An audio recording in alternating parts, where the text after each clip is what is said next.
Oh, amazing. You can actually hear me now. Perfect. Right, you can hear me now. Thumbs up. So I'm going to start again. I'm going to kind of go into what I've been researching recently. God is been pretty clear to kind of put down debating and go into line by line Bible study. I'm looking at Matthew at the moment recently, and a pleasure. Guys, if you learn anything today, it's to go to where I'm telling you. I don't want you to trust me. I want you to go to the greatest teachers in the world. I'm not pointing at myself, I'm pointing at Jesus, and so are they. Write down this. Write down khouse.org. khouse.org, and go to the store and download the free line-by-line Bible commentary on Matthew. These things can cost hundreds of pounds. It's free at the moment. It's a 14-hour Bible study on Matthew. I've done Chuck Missler's line-by-line Bible studies. This is why I know what I know, because of listening to Chuck Missler multiple times. His understudy student is called Ron Matteson, and he is different, but he's very good. I don't think he's as good as Chuck Missler, but he's very, very good. So khouse.org, O-R-G, and you will find some great commentaries. Just go price lowest to highest, and you'll see some free ones, Matthew, and you'll see Revelation.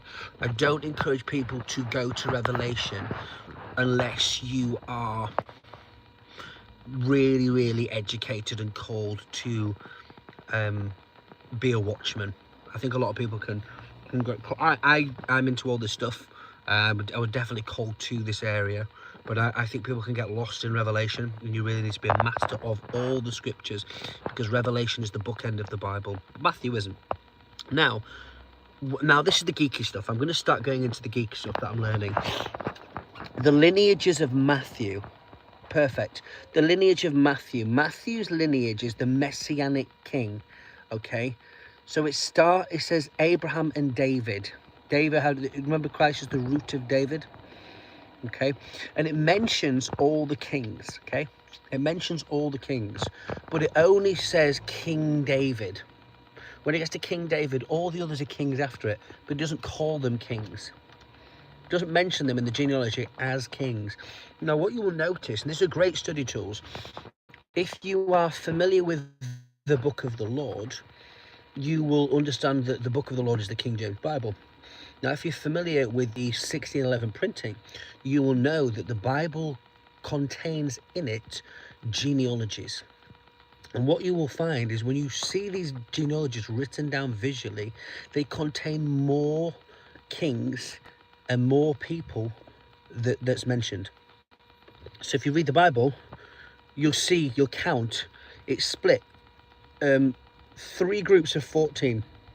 Okay, Matthew is split into 3 groups of 14. Now, if you read the Bible, one of those groups contains an extra 3 people in. It contains 15, 16, 17 people in it.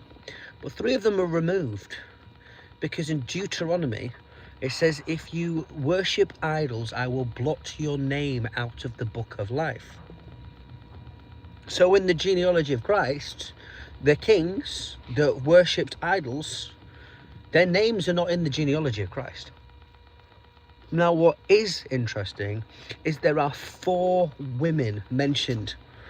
There are 4 women mentioned in this genealogy. You may find the genealogy is very boring. I'm being honest with you, I find them very boring. And from a Gentile perspective, this isn't important to us.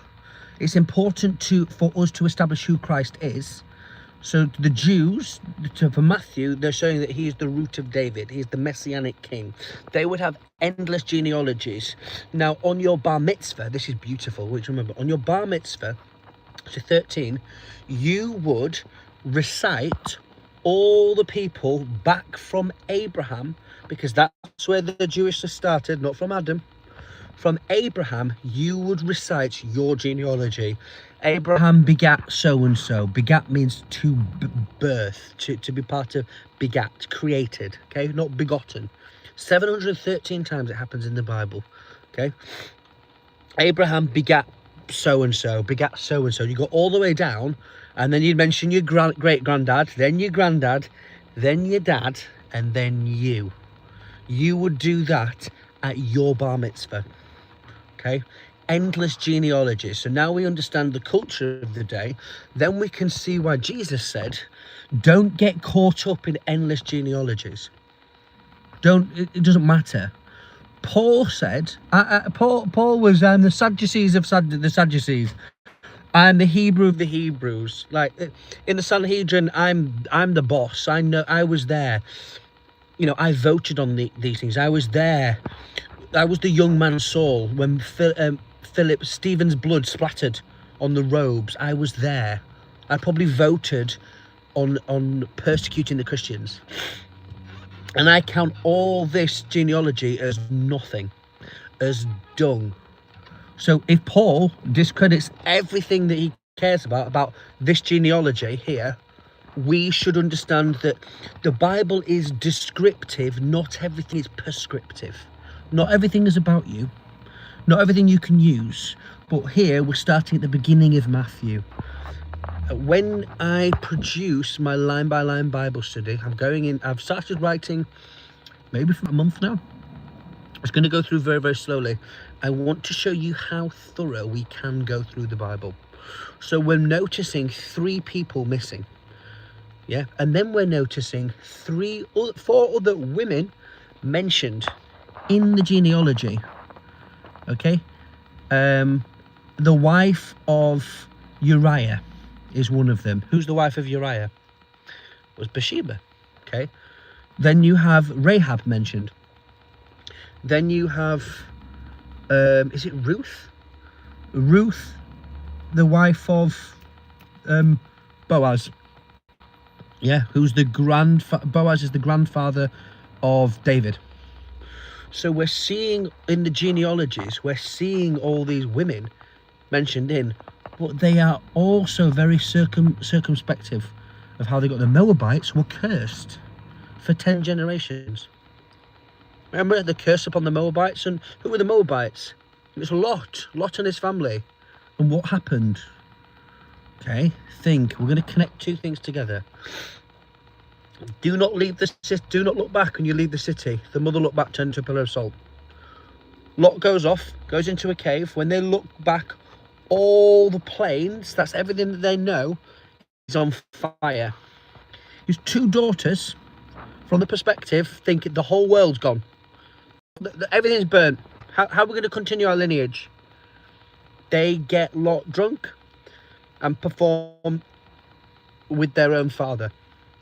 Okay, so God curses the Moabites. Okay, God curses the Moabites. Ruth is a Moabite. Ruth follows Yahweh. So we're seeing that door of grace never closed. It's never closed, is it? They will be cursed. Okay, well, Ruth, without Ruth, we wouldn't have had Jesus.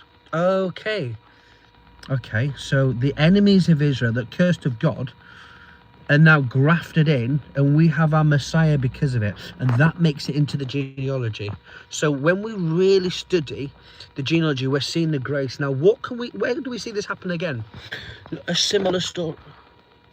A similar story. Ready? Moses. Similar. No, not about cursing. Similar. The people see Moses go up a hill, and the heavens are bowed. God comes down, meets Moses on the mountain.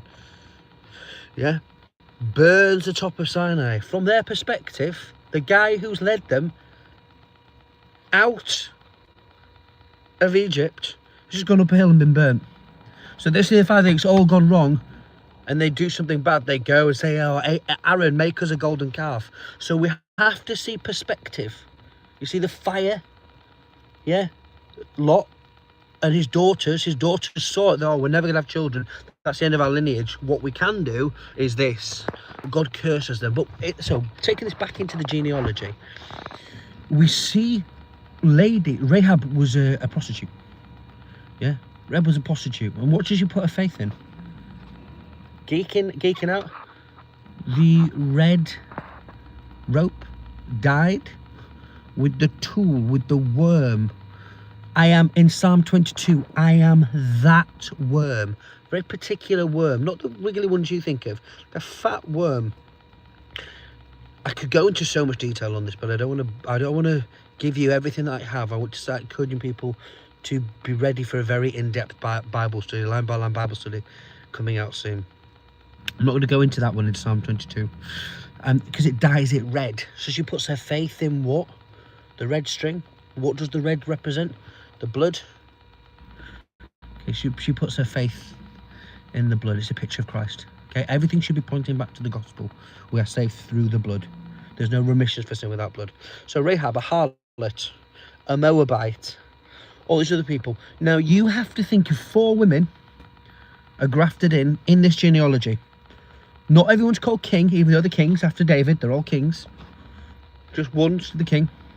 Then you see all these women who are a bit sus at how they get into their cursed of God, prostitute, doing all these crazy things, yeah? But they're grafted in, so you see God's grace and the door being opened. Who else is sus? You're gonna love this one here. Who else is sus? Where does the genealogy end up for Jesus? Joseph and oh, hello, brother. Joseph and Mary. Remember?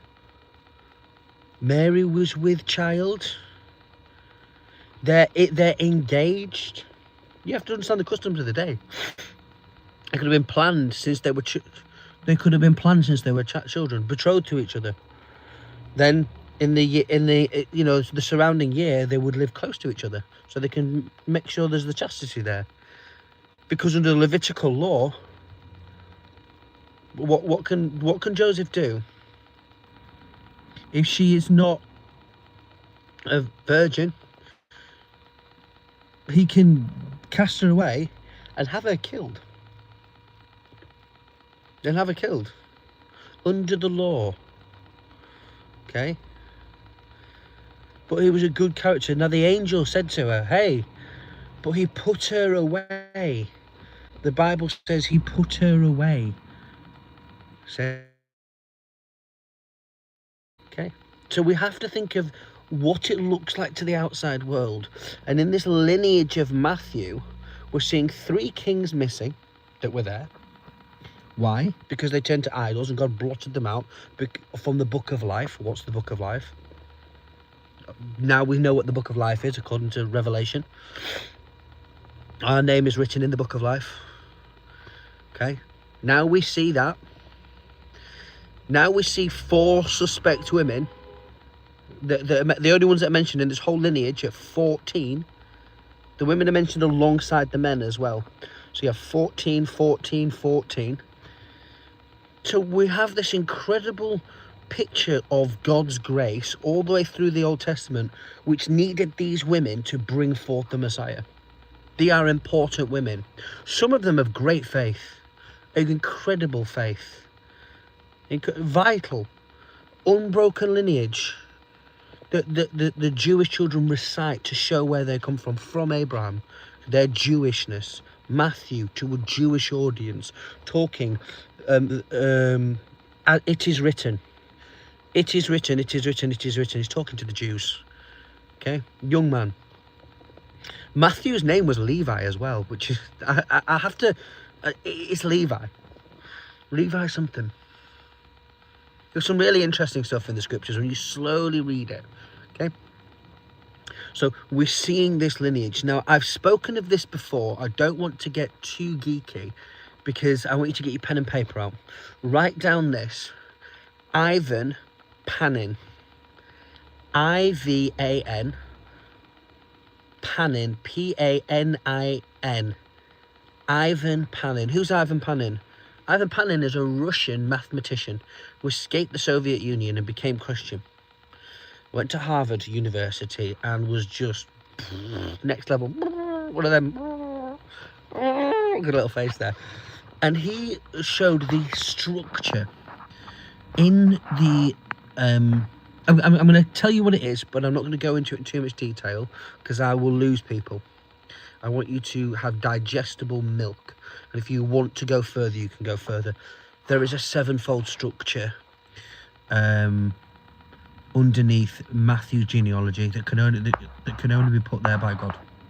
Yeah, you'll only find Matthew is Levi. There we go. Yeah, 100% Matthew is Levi. So his name's Levi, and that would be Levi would be the Levitical priest class as well. So it's very interesting for us to understand that they can't do this. They can't make this structure. This is only found in the Greek as well. It's found in the Septuagint. So we have God's print. Good. It depends how we're using these things. I got my email hacked and Instagram went, and I never got Instagram back. It's good that. So we have a fingerprint of God's signature through the genealogy of Matthew. We have the genealogy of Matthew removing 3 idol worshipping kings, and we have it showing 4 dubious women, suspect women from a Jewish perspective, which are needed in the messianic. Like every woman is needed, you know, man and a woman. You need 2 to tango. And then it goes to, as he opens up, it talks about Joseph, and it talks about Mary, and it talks about the situation that Joseph found himself into the outside world. Okay, so Mary from an outside perspective. This is Jesus and this is the carpenter's boy of Mary and Joseph. They said, being the public, oh look, it's the carpenter's son of Mary and Joseph. So they're thinking, oh yeah, oh, okay, yep, okay. Who without sin cast the first stone? You have to understand that the law was given by Moses, but it's not applied all the time. It's not applied all the time. Yeah. It can be applied, but it's not. Under 2 to 3 witnesses, people could be stoned to death outside their father's house. Yeah. Outside the door. Outside the gate of their father's house. And when they say gate, a lot of the time it's the outside city. It's where the men of the city would discuss matters. So outside their father's gate, or the servant would have the awl put through their ear. They'd have an ear piercing. After 7 years of indentured service, saying, I'll be your slave for 7 years. If you do this, I'll do that. If they chose to then stay with them, when Paul says, I'm a bond servant of Christ, he is saying, hey, I'm a bond servant of Christ. He's saying, I've got an awl through my ear. You can't see it, but I'm a bond servant of Christ. I've chosen to follow Christ. Yeah, it's not a 7-year thing. Yeah. Okay, let's read this. Yeah, the Levitical priest class. Now I'm gonna sidestep. I'm gonna actually do this one. There's the long ending of Mark, which people say isn't added. That some people say is added. Nonsense. Absolute nonsense. I'm gonna go for a triple hit. Okay, triple hit. God's word is perfect. I look for his perfect word, the King James Bible. I'm just talking about the Greek, the Septuagint. Shows that man can't produce it. Absolutely ridiculous to suggest that it can. Okay. I'm also going to say that, hang on. If I write a book, I'm writing a documentary as we speak. Okay. And if I write a documentary and I send it to Maximus, I say, Maximus, come check out this documentary. I'm going to send you the rough copy of it, and I send it out. Maximus reads it, and then I go at home and go, do you know what? I'm going to make a few tweets. Am I allowed to edit my own copy? Am I allowed to add things to it? Yes, because I'm the author. I can do what I like because it's my book. So does Mark add an ending to it? Maybe. Because they're written over a long period of time. So God can do what he wants to do. Now we have an example of that in Jeremiah. The Jeremiah. So, and many such words. Baruch is the scribe of Jeremiah. And they burn up the scroll. They destroy the scroll. They destroy the scroll, and then the word of the Lord comes to Jeremiah and says, "Don't worry about that. Get a pen, paper. Write this down again." He writes down the entire letter again, inspired by God, the same thing, and added many such words unto it. Okay, so we have an example of it.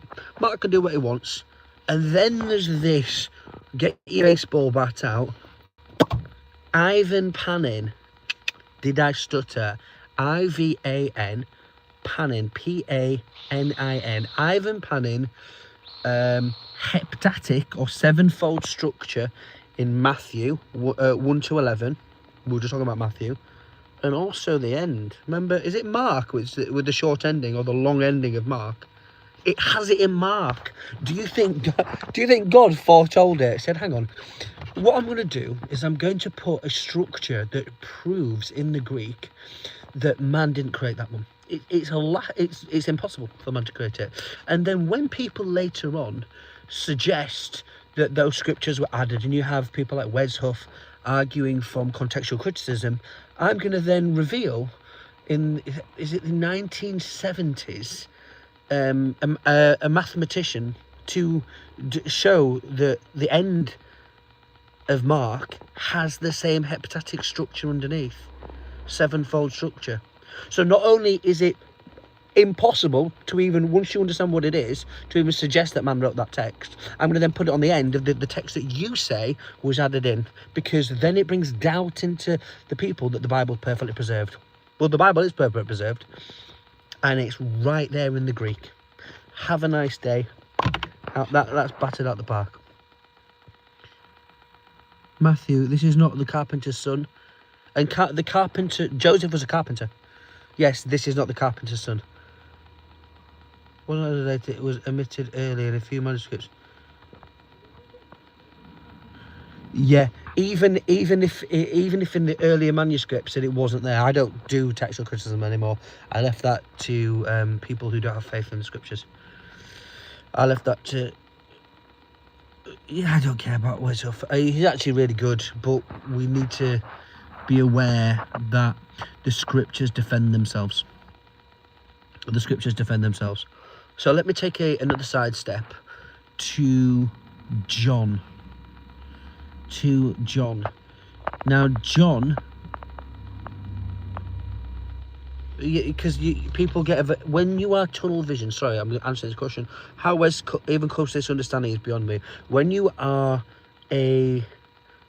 someone who studies in one specific area, you can be blindsided, and you need a plethora of fields to have a balanced viewpoint. Jack of all trades, master of none. Okay, so now let me talk about John. John came with eating locusts and honey. Okay, locusts and honey. Honey's blessing, locusts are curses. Okay, he was in. Hello, mate. Good to see you, Keegan. He came eating locusts and honey. He lived out in the wilderness, okay, in the south. Now, John was John's dad called? Is it Elizabeth was his mum, and his dad was Zachariah? I think it's Zachariah. Pretty sure it's Zachariah. And he's double lineage Levitical. John's a priest. John can do what John wants to do. And at 30, he could serve in the temple because of his lineage. Yet John chose not to serve. And his raiment was camel skin and a belt. This is what's described. We're talking honey and locusts. We might have eaten other things, but he came eating honey and locusts, okay? Zacharias, there we go. So he came eating honey, but a blessing, and locusts, a symbol for curses. He came with a belt, okay, and a camel's robe, a robe of camels. Now, why do we see this? This is the imagery of a prophet, okay? The double mantle for Elijah. Remember when he said, oh, who do you say he is? Some say is Elijah, some say is John the Baptist. Okay, why are they together? Oh, he would have been Elijah if you've accepted him, John the Baptist. We see, remember the mantle handed down? They're wearing the same thing. They're wearing the same thing. So here is a man in the middle who's refused to go and work in the temple because he's called of God, and the people come to him. John's not looking for the people. The people come to John to make straight the way of the Lord. John has a purpose. John is the greatest man who says he is not worthy to loosen the sandal straps of the Messiah. John recognizes him in the womb. Like, you believe in abortion? Stop it. Stop it. John recognized Jesus in the womb. That's it. You're Christian? No go. Yeah? Recognize, leapt for joy. Okay? So here we have this gentleman, you know, says, he had this guy that has a belt around him to gird up his loins. John is active. What you'll see is, in the prodigal son, he girded up his loins. That's because a robe really stops you from running. And it shows the Father's love coming for you. Okay? You have a dress on, or, you know, you can't run. It's impractical. These long tassels. Remember the long tassels with the pomegranates on the Levitical priests? They're not meant to be running around doing stuff. John, on the other hand, has a belt to gird her up this thick, rough, coarse uniform. This is his uniform. It's not the same as the other people. It's imitating Elijah's uniform. And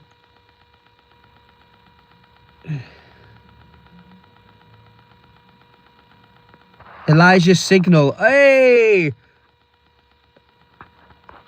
That's hey, I didn't know many people knew that. I thought it was one of the... And I'm joking. So John, people are coming out to be baptized by John. Now, John says, repent. Repent. What are they? Change your mind. Yeah? Change your mind. It's tough. You're doing all these things.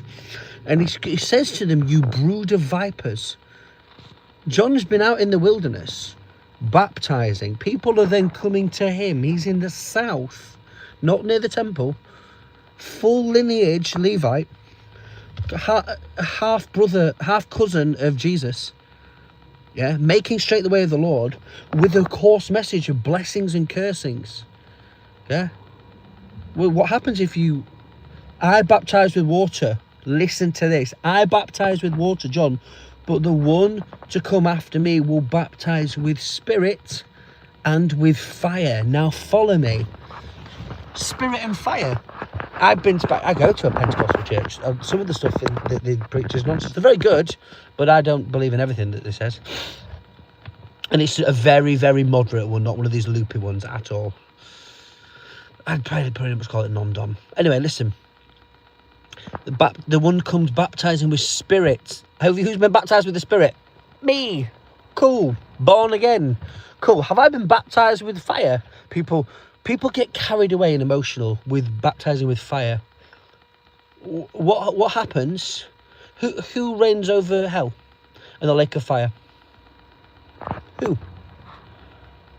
Is it Satan? Does Satan rule over hell and the lake of fire? Or is it Jesus? Is it God? Does God baptize with fire the unrepentant believers? The unrepentant non-believers? I think you find it is. I think you find we've been reading that verse for a long time. Okay? I think you find that. So baptizing with spirit, the Christians, and baptizing with fire, the non-believers. Does that make more sense now? So we see all this amazing stuff of who they are. What now? If you want to make guesses on who is going to come back, I believe Enoch is a picture of the church. He's taken up beforehand. He walks with God. Elijah, if you study Jewish traditions, now the menorah, which is taken off the image of the flower of the almond. Okay, they make the menorah. It shows you how to create a menorah. It has seven springs on it. One of the festivals that the Jews do, remember the Jews are showing the shadow. They show the shadow. they leave a drink out for Elijah. In one of their festivals, I've forgotten which one it is, they say they leave a glass of wine out for Elijah. Okay, what does wine represent? Blood. Elijah was taken up. Okay, didn't see death. There's 2 witnesses coming back. The Jews are showing you what's going to happen, but they show the shadow. They never fully show the real thing. Why is that, Mr. King? Okay, so if I said to you, you do a festival every year, and then the same festival happens exactly how it said, you could have said, yeah, but it always happens like that. The shadow isn't the thing, it's something that looks like it. Does that make sense? You want the real thing. Okay, let me think of a similarity. Okay, it's a similarity. You don't want the real thing. You show someone a shadow so they can nearly get it, and then they show them the real thing. Why? Why is it? I want you to understand this. The kingdom of darkness doesn't want to lose the game. Now, the Bible, and I forget which verse it is, but it might pop into my head, but I'm going to explain it, and if someone knows the verse, bring it up. The Bible says about God speaking in parables. God speaks in a way to the believers that people on the outside can't hear, because if they could understand, they would know how God would win the game, and they wouldn't have crucified Christ. Okay, so I think it's in Galatians or Corinthians. It says that if they'd have known what God's plan was, they wouldn't have crucified the Son of Man. So the reason the Old Testament is hidden, the Old Testament is the New Testament concealed, the New Testament is the Old Testament revealed. The reason it is hidden is so that Satan can't work it out. The reason God spoke in parables is so only the believers could hear. It is Kos Eli, something, the cup of Elijah. Oh, there we go. The cup of Elijah. Okay. So the reason these things, you've got to find that verse. Maximus, find that verse. It's in the New Testament, and it's about, it's brilliant. It basically says so that Satan couldn't work out how the God was going to take back the world and save the world. Mark 4, probably. Yeah, it sounds right. You know, I know the scriptures, not by number. I don't. There's no point in pretending. Probably know about 10. So we understand all this stuff because of that, which is very interesting in of itself. So when we go to the menorah, we see the central candle, who is the light. Remember, the menorah is taken off the almond tree, the shape of the almond flower, and the bulbs on top. Okay, and the central light lights the other candles. Everything is pointing to Jesus. Okay, everything in the Bible is pointing to Jesus. Now, when I want to go even deeper with this one. Oh, my guys are back. I'm going to the airport. So the 12 tribes of Israel are told to take a dead staff. Whoa! Oh, Adam. Hello, Livey. Hello, How much Livey. people in your life? 10. 10. World famous, me, mate. What? World famous. Just dropping them bombs. Come. Seldy. We're going now. We're walking. Yeah, we're going. Okay, me. Right, guys, I'm going. I'll tell you that later. Bye, guys. Show me in. So listen, go to K. What are we looking for? Right, I love you. Go to khouse.org and download Matthew's commentary. Okay, peace. I'm out.